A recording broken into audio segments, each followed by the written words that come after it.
Bonjour YouTube, je suis Sébastien et sur la série 3 Break, nous allons changer le bouton de la lunette arrière qui ne fonctionne plus ainsi que l'axe d'essuie-glace parce que ça va avec, ça tombe toujours en panne ensemble puisque l'axe rouille et coince tout et bouffe les câbles qui permettent de brancher le bouton. Première étape, il faut arriver à ouvrir la lunette arrière. Si vous ne le pouvez pas, vous avez une vidéo sur la chaîne qui vous montre comment faire et il faudra enlever ce petit bout de plastique ensuite. Ignorer les fils qui pendent, c'était ma solution temporaire pour remplacer le bouton. Il suffit de connecter les deux fils qui viennent se brancher au connecteur de ce petit bouton à l'intérieur pour pouvoir ensuite ouvrir le haillon à volonté. Pour défaire ce bout de plastique, il suffit d'un petit tournevis qui permet d'enlever les deux petits caches délicatement pour ne pas les perdre ni les casser et mettez-les de côté pour les préserver, pour les remettre à la fin pour que ce soit propre. Il faut enlever les deux.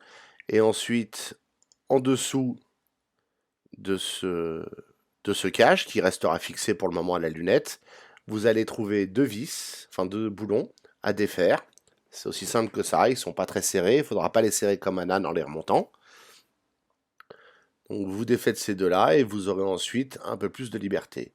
Je vais commencer par défaire le gros écrou qui tient l'axe d'essuie-glace. Si vous avez encore le bras d'essuie-glace, il y a un petit écrou aussi sous le cache qui est très facile à enlever. Une fois que vous l'avez un peu dévissé, vous pouvez finir de le faire à la main, ça évitera de risquer d'abîmer la lunette arrière avec une grosse clé plate.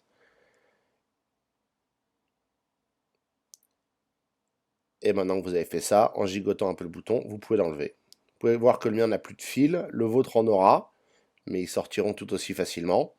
Et en dessous, on trouve mon mécanisme cassé, mais il reste la platine du mécanisme qui est fixée à la lunette, et c'est ce qu'on va enlever maintenant, avec les fameux deux écrous qui étaient cachés par les petits cabochons en plastique dans la pièce qu'on a ouverte au début. Un petit cliquet de 10 fait parfaitement l'affaire, à condition de le faire tourner dans le bon sens. C'est à l'envers, donc ne vous trompez pas.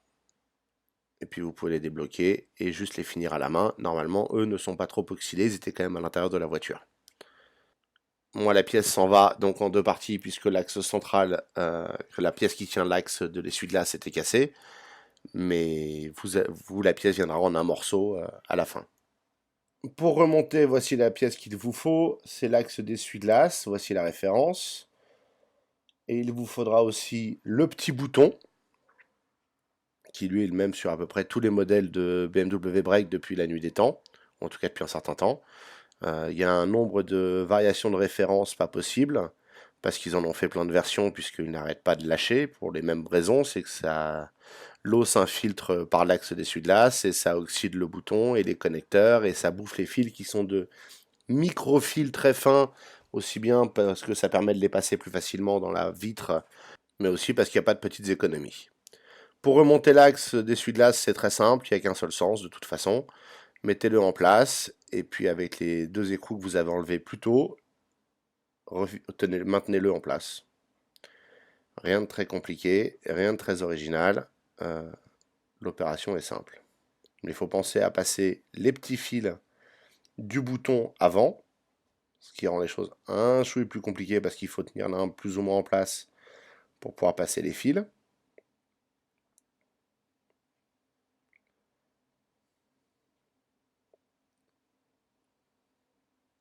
Vous voyez, les fils passent en dessous dans l'espèce d'encoche qui se trouve dans l'emplacement de l'axe. Et ensuite, en écartant la prise vers ce qui sera le haut de la lunette quand elle sera refermée, ce qui est le bas quand elle est ouverte, vous pouvez représenter l'axe en place, le presser pour qu'il passe à travers le bouton, et vous avez donc un axe prêt à être remonté. Évidemment, comme c'est un montage un peu serré, ça permet de le maintenir en place le temps de retrouver l'écrou qui tient le mécanisme et de le revisser, d'abord à la main pour bien le présenter sans risquer de foirer le goujon qui est fixé sur la fenêtre. Et ensuite avec le petit cliquet, ça évitera d'avoir trop de bras de levier en le mettant dans le bon sens. Resserrer, mais ne serrez pas trop fort, ça reste pris sur une fenêtre, c'est pas la peine de casser pour le plaisir de serrer comme c'est pas possible. Vérifiez bien que tout est bien en place et aligné, que l'axe sort correctement du bouton. Et maintenant, vous n'avez plus qu'à remettre le gros écrou qui tient en place le bouton. Serrez-le d'abord à la main.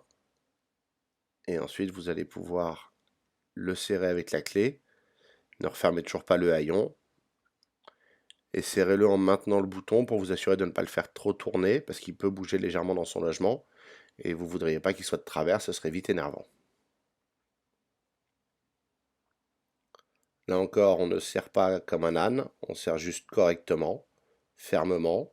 Mais si vous avez le sentiment que vous avez besoin de forcer pour le serrer, c'est que vous serrez trop.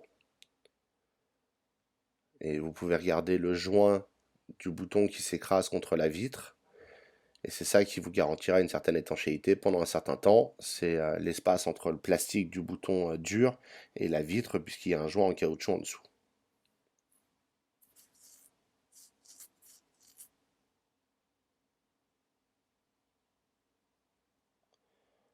Voilà votre mécanisme, il est de retour en place.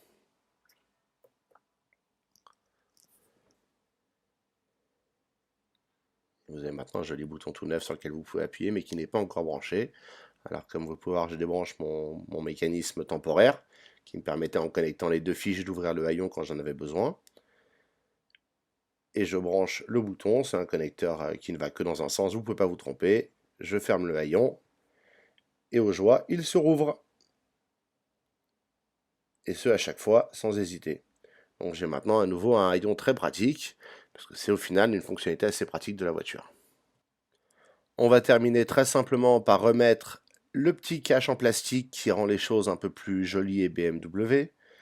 Ça évite d'avoir le mécanisme entièrement apparent. Pour ça, il vous faut enlever les deux écrous qui le tenaient que moi j'avais remis sur la lunette pour ne pas les perdre, puisque je l'ai démonté en deux fois la voiture, d'abord pour voir le problème, et ensuite pour en attendant les pièces, j'ai remonté le minimum pour pouvoir fermer le haillon.